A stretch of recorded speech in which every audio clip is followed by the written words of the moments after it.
Hello friends, मैं doctor सुल्तान और आज हम जानने वाले गैंग्लियन सिस्ट के बारे में। गैंग्लियन सिस्ट क्या होता है, उसके सिम्टम्स, डायग्नोसिस, ट्रीटमेंट, इन सब चीज़ों के बारे में हम आज शॉर्ट में जानेंगे। गैंग्लियन सिस्ट ज़्यादातर रिस्ट में देखा जाता है। रिस्ट में छोटे छोटे बोन्स होते हैं जिसे हम कार्पल्स कहते हैं। कार्पल्स के बीच में से एक सिस्ट बाहर आता है, जैसे कि आप इस इमेज में देख सकते हैं। इस सिस्ट के अंदर साइनोवियल फ्लूइड भरा हुआ होता है। अब ये सिस्ट का क्या रीज़न है, तो ऐसा कोई जस्टिफाइड रीज़न नहीं है कि स्पेसिफिक रीज़न नहीं है जिसकी वजह से ये सिस्ट होता होगा। ऐसा माना जाता है कि जिसके रिस्ट का ज़्यादा मूवमेंट होता है उन लोगों में सिस्ट का गैंग्लियन सिस्ट का प्रोपोर्शन ज़्यादा देखा गया है।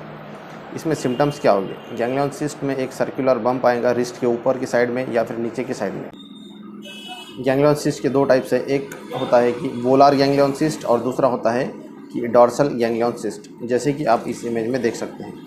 तो गैंग्लियन सिस्ट में सिम्टम्स क्या आते हैं कि एक सर्कुलर स्वेलिंग रहेगा, वो मूवेबल रहेगा, वो कंप्रेसिबल रहेगा और उसे दबाने के बाद दर्द नहीं होता है। और इसकी वजह से बहुत ज़्यादा बड़ा होने के बाद में मूवमेंट करने में प्रॉब्लम आ सकता है, तब तक के जनरली गैंग्लियन सिस्ट की वजह से कोई नुकसान नहीं होता।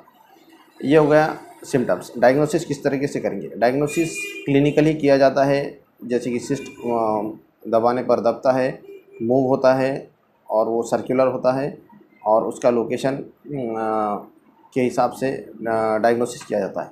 अगर हम इसका सोनोग्राफी करते हैं तो हमें पता चलता है कि इसके अंदर फ्लूइड भरा हुआ है।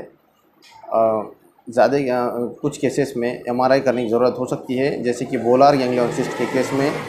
तो हमें पता चलता है कि वोलार गैंग्लियन सिस्ट का प्रेशर इफेक्ट कुछ आर्टरी पे आ रहा है या नर्व्स पे आ रहा है या नहीं आ रहा है। ये देखने के लिए एमआरआई करने की ज़रूरत पड़ सकती है।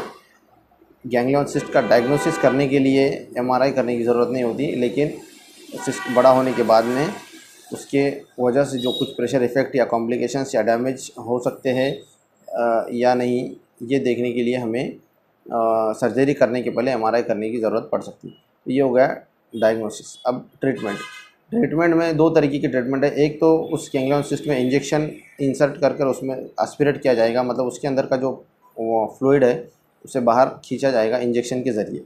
और दूसरा होता है कि complete excision of this ganglion cyst, मतलब उसे इंसिजन देकर कट करके पूरी तरीके से गैंग्लियन सिस्ट को निकाला जाएगा। तो ये था ट्रीटमेंट।